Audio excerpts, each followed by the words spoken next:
Hello, Kelly. Hello, everybody. Welcome back to day 7 of our 30 for 30 conversations about teaching ELA. We're so glad you can come back and join us today. We're just going to be upfront and honest with you. We are going to have another discussion, a new discussion today that was not planned until Penny and I started talking 10 minutes ago, because Penny's been doing some thinking about something that we shared yesterday. And we just started talking about it, and we just felt that this was something we wanted to kind of open up. And it's a little bit vulnerable and sensitive topic, but yesterday we talked about 3 goals that we have for every reader, right? We want to increase the volume, we want to increase their complexity, and we want them to develop an allegiance to an author and or genre. So when they walk out the door at the end of the year, they can tell us who their favorite writers are. So I just put this up there, Kelly, because we've been using this Yep. slide in our workshops for some time. Yes. So yeah, we've probably been saying this for 5 years or longer, right? In workshops.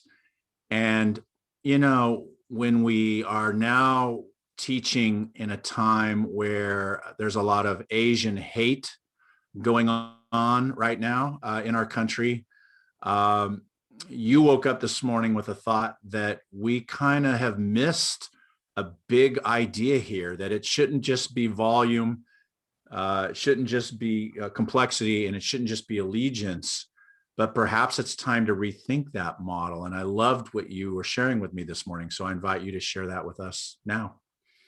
Well, I was struck by the fact that we have become much more aware of the fact that curriculum is stubborn in schools. And last night I was on a conversation with some teachers, and they were struggling still with the idea of balancing reading between independent reading, book clubs, and core text, which is something that, my book club is coming up on its 10th anniversary now. And I can't believe that there's been such stubborn resistance to staying with reading when kids aren't reading enough.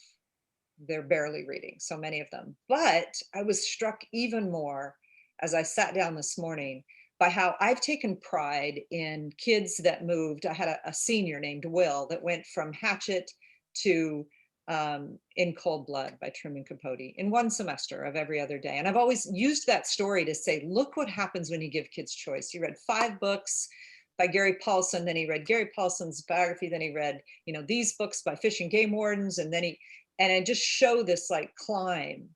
And when he finishes In Cold Blood, he reads the trilogy on the Duck Dynasty guys. And then he reads the things they carried. We're just showing that whole roller coaster reading life. But this morning I went, what if I went back to each of those slides and did a screenshot of the author? And you would see that Will read only white authors. White male authors. Increased in volume, he increased complexity, he developed an allegiance to authors and genres, and he never read out of his lane. And so here's a kid who might go on to college or might not go on to college. Right. And his reading life probably is going to atrophy, or it's going to stay in that lane. I mean, there's no guarantee that he's going to read outside of his lane, outside of his culture, outside of his own narrow background. Right. And it was like this. Oh, sorry, go ahead.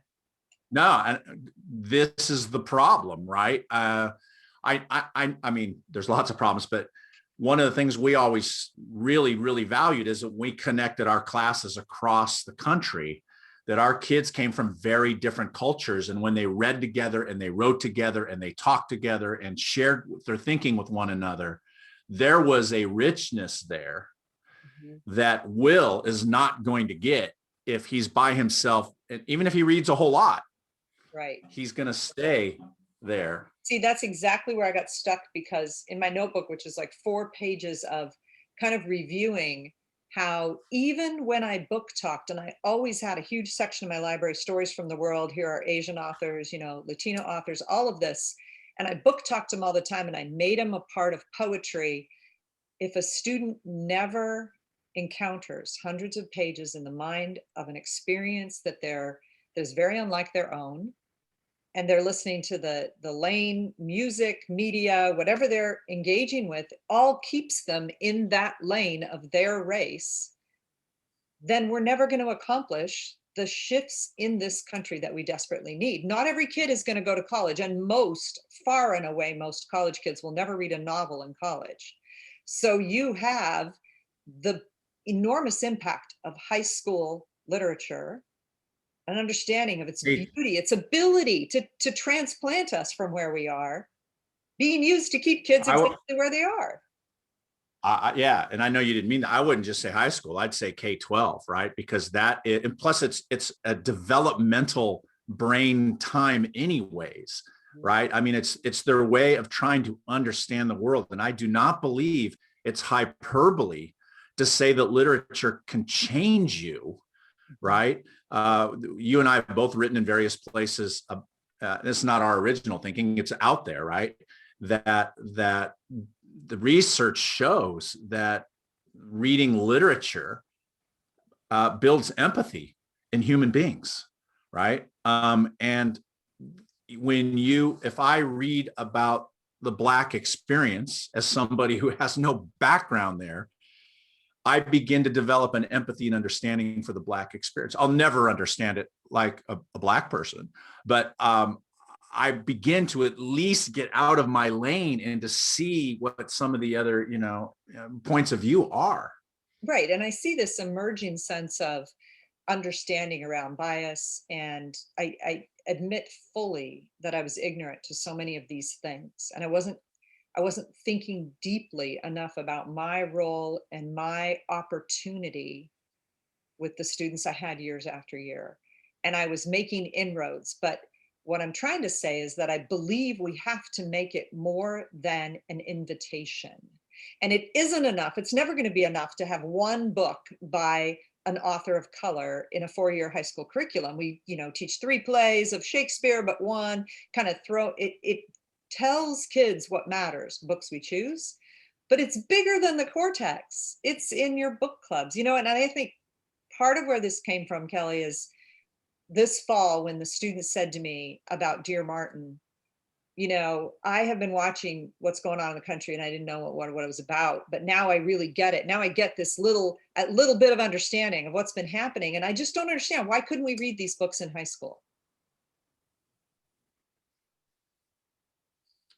It raises so many issues. It's such a curricular issue. I mean, if you really believe that the way we build well-rounded, open-minded human beings is by having them have a well-rounded, open-minded reading life, it demands a reevaluation of the curriculum. And when you say a core work tells kids what's important, I would also say it sends the message system or the teacher thinks is not important, right? As well. And this is why I know you and I have done this the last few years of our teaching, maybe even longer, that whenever we teach something, a poem, a short story, a novel, even on a daily basis, there is always a photograph of that author in the room, because it's a reminder for us and it's a reminder for the kids that there is a broader world than the lane you're in.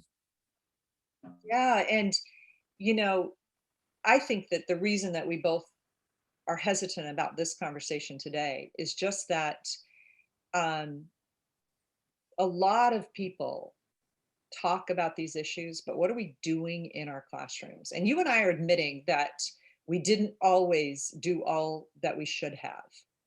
I'm well able to say that. I'm also able to give myself grace and say I'm growing as a person, that I was doing a lot of heavy lifting trying to convince my department to give kids choice. And that's exhausting. And I think teachers taking these things on is very hard. But I came up with 3 practical things that I would do now. And they're Great. in addition to the book club stuff that we want to chat about briefly together. One is that the photograph thing that you talked about, being sure that it's on every poem and every article and every, right? Because I use so many different texts, even a passage study. I often have the book on my screen, but I don't always put the author's photograph. So just checking myself there. Part two was that when my students complete these reading ladders each quarter or each semester, looking over all of your reading, that's one of the lenses they look at it through. So talk about the diversity of authors you read. Did you read only white authors this quarter? And that's the expectation, is you're going to begin to develop these experiences with authors of color. And the reason I say that one's important is that I always do the reading ladder as well. And I show students what I've read over the whole quarter, and that's going to hold us accountable as well. Because if we aren't reading outside our lanes, how can we possibly lead students there? The third Yeah, one, oh, I'm sorry. I thought that was the third one. Go ahead. no, sorry. The third one is about how we write about books. And you and I are really intrigued by Angus Fletcher. We're going to read Wonder Works, and I'm going to interview him this summer with the Book Club Foundation. But one of the things he said in the Brene Brown podcast we posted is that teachers often go to analysis, and he thinks that is such a separation from what the experience of literature is, which is how you feel, how you think, what you reflect on. And so instead of always being grounded as teachers of literature in analysis and criticism, to shift to reflective thinking about their own understanding, and to do that in particular when they're encountering texts by authors of color that are outside their experience. I think that shift in how they write about what they're reading would also be critical. Yeah. I mean, it seems to me, I often had kids as part of their end of the year portfolio would write, and I know you did as well. My reading journey this year and my writing journey this year, those were two separate essays that they wrote. My journey as a reader, my journey as a writer. And we would give them questions, to think about. They didn't have to answer them, but, just to kind of prompt some thinking. And you're right. I think I came up very, very short on this whole idea of, are you broadening your understanding of the world, right? Are you reading through a lens you haven't read before? I think that is just beyond important, and that would be an adjustment that I would make to my portfolio requirement at the end of the year. Well, and you know how we talked before about book clubs across content areas. Both of us work to build book clubs in other content areas with teachers we've worked with. And mine, I had some wonderful people in my building that were willing to give it a try. We ordered the books, they tried them out. And I think what could be more critical for social studies teachers than to imagine who tells the story of a particular time, and to continually examine that a textbook is not going to present all points of view, but to look at having rounds of book clubs that would present other voices within a study of a time period or a conflict, or because it kind of brings me to the slides we talked about today. The first one is that we promised we would share this Schmoker article, and it made me think of that, Kelly. If we want kids to read 60 minutes across the day, across curriculum, and if teachers across the building are using authors that go outside of the lane of the white male author that had primary, just always the books, they had the publishing, they had the lift up, the privilege to be published, and to get our colleagues across the curriculum to begin to look at this question. Well, we could probably hit 60 minutes a day if we had 2 or 3 courses every day where kids had 10 minutes to read because they were in a book club in biology and they're in a book club in social studies. And it's a fascinating question because for years, because I taught a very heavily Latino population, right? And so for years, I was getting books adopted into the core. I was bringing in poems from Latino authors, yeah. and I took pride in really giving them the representation of writers that they hadn't traditionally seen. But and I'm just thinking this out loud in real time publicly. Where's the tipping point on that? Like, I think your white kid only reading white authors is not a whole lot different than my Latino kid only reading Latino authors. I think the Latino kid needs to read Japanese authors, that needs to read white, that a lane is a lane, no matter what lane you're in. And the shift, I think, is how do we broaden for all students, how do we broaden that reading experience? I love that you shared that. And one thing we wanted to share was just that we set up some book clubs that I think are the first kind of inroads to doing that. And one of them is that he goes on to say in this article, Schmoker does, whoops, sorry, I thought it was had his name on it, that reading in 60 minutes a day of reading and 40 minutes a day of writing would have a game-changing impact on all learning.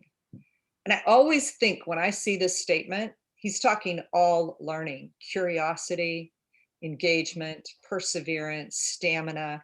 He's talking about how do we ignite a fire in kids to want to be part of this ever-changing world, the solutions, the energy of young people. They need to read and write more.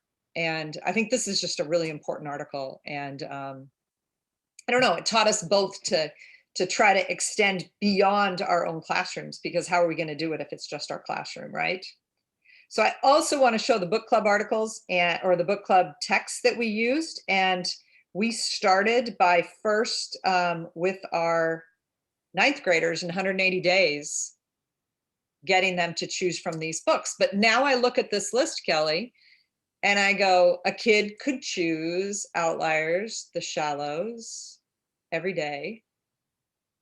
I'm not sure of the ethnicity of League of Denial or Revolution. There's a mixture here, but we never made, we really want you to read a writer outside of your comfort zone. It was important that we connected them across the year. It's across the country. It was for my students. But again, in this list, trying to broaden their understanding of social justice, we had a pretty strong mix of authors of color and white authors. Could we do more? Raises an issue that I know you experimented this within your college classes, that maybe even if you are required in your district to teach a core author, maybe you pair it with a second book and it's a double core reading experience. And the second book is thematically related, but written from a different author and a different point of view, right? And that pairing books together might be kind of an interesting way to go. And I don't want to minimize the value that white authors can bring to an issue, because one of the things we talk about, two things. One is that Hillbilly Elegy became problematic, that one of the students in the book club's brother actually wrote the book, the student from Miami, but that other people, especially from Appalachia, feel that it's not a fair representation of them. And we've dropped it when we've talked about this collection of books since then. But for my students here in Conway, Mackenzie was not alone in his experience when he said, in an honest and sincere way, reading this book while participating in an across the country book club changed my outlook on equity in the United States. And There Are No Children Here is about public housing projects, gang violence, poverty, the lack of equity in all ways. And if you surround that with all the experiences we gave our kids, I think it's one way in to beginning to unpack this issue as English teachers. Is book clubs it's about as far out of his lane as he's ever been. Right. Probably. Never experienced poverty before. I think it's sad that he says, I've never been in a book club before. Right. Well, this all comes back to something we've said many times, and that is the person who enters a book, we hope, should be different than the person who exits the book. That 300 pages has altered your literary DNA in a way that has made you see the world slightly or maybe largely differently than when you were. This is how books change people, right? But what kind of change and what kind of awareness, we want to be very cognizant of the reading selections that we're putting in front of kids. I mean, the next year at my, whoa, what's that doing up there? Never seen it do this. Oh, sorry. No, there you go. Layered those two together. But the next year we did an author study of Matt de la Peña, which I thought was amazing. What would you say about this? Oh, I thought for many of my students, Matt Matt speaks to them. Mhm. Matt, you know, we've had video, you've seen them. We've had lots of interviews with kids like, this is the first book I've read that's from my world. Oh, I think generated a lot. And these are 12th grade students who haven't read in years, do you right? remember that kid who said Mexican white boy was a godsend to me because I'm half Mexican and half Mm-hmm. white? I've never seen this in a book. Mm-hmm. I just think that especially Great when kid. he got into his essay in Time Magazine, where he was being seen as this writer of real authority by students. It's not just, they appreciate all these books we share with them, but they also appreciate that some people get published in wide media. And here was Matt. Mm-hmm. And then this year with my students, as many of you know, I teach a course at the college called Ghosts and Other Hauntings, and it's a composition course. But one of the things I did was select this group of texts and tell students to choose two of them. And that was because we had 2 rounds of book clubs. We were all online. I had to make this enormous shift to online book discussions, which were lots of times jigsaw book discussions based on student schedules. But the thing that I think was most important was that every student in my class, my 2 classes, read one of these 6 books, and every one of them deals explicitly with race, which allowed me the entry point for reflective writing, discussions, poetry, short stories, essays. There's a great Ibram Kendi essay, Who Gets to Be Afraid in America, that my students wrote next to as a quick write.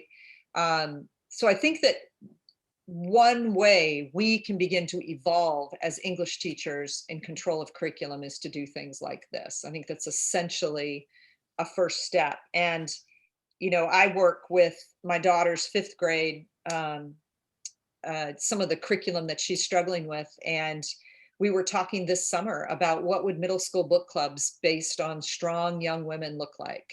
And I since have seen that several people are tweeting about the strong young women that are emerging in all these texts. And so this could get much bigger. But to Mm-hmm. use book clubs as a vehicle, and as we have shared before, use poetry for people that are authors of color that write beautiful poetry as a way to continue to diversify your curriculum. So we now have 4 goals for readers, Right. right? We're going to increase volume, increase complexity, build allegiance, and get kids to move out of their lanes.